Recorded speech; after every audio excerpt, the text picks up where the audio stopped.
مرحبا أصدقائي الأعزاء، أريد قراءة رسالة لكم اليوم. إن الثقافة يمكن أن تؤلف بين القلوب، وإن الفن يمكن أن يربط بين العالم. من افتتاح الطريق الحليل القديم إلى تعاون الحزام والطريق، قد امتدت التبادلات بين حضارة الصينية وحضارة العربية عبر آلاف السنين بود متبادل. هذه رسالة من الرئيس الصيني شي جين بينغ إلى الفنانين العرب. كنت تعرفت على الفن العربي أكثر من خلال فنانين كوميديين، مثلا زعيم عادل إمام، وفنان سعودي ناصر القصبي، وفنان سوري ياسر عزمان.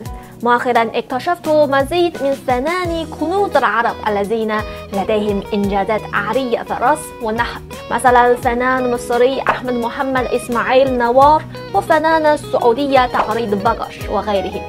شاهدوا عمل المناظر الطبيعية للفنان اللبناني نزار ظاهر في المتحف الوطني للفنون في الصين.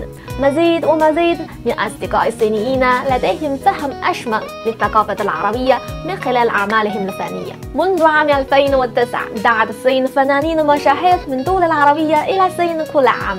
تحتفظ بأعمالهم وزارة الثقافة السياحية الصينية. خلال السنوات الماضية وطأت أقدام فنانين صينيين مصر والمغرب وتونس والجزائر وغيرها، وسقوا من ينابيع المناظر الطبيعية الأخاذة والتقاليد الشعبية الفريدة حتى ارتووا.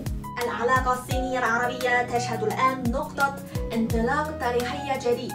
نأمل أن يزور الصين المزيد من الفنانين العرب، وأن يبتكروا بمهارات رائعة المزيد من الأعمال الفنية التي يمكن أن تعزز التبادلات الثقافية الصينية العربية. كما يقول المثال العربي: وصولك هو غالبا بداية سيرك الحقيقي.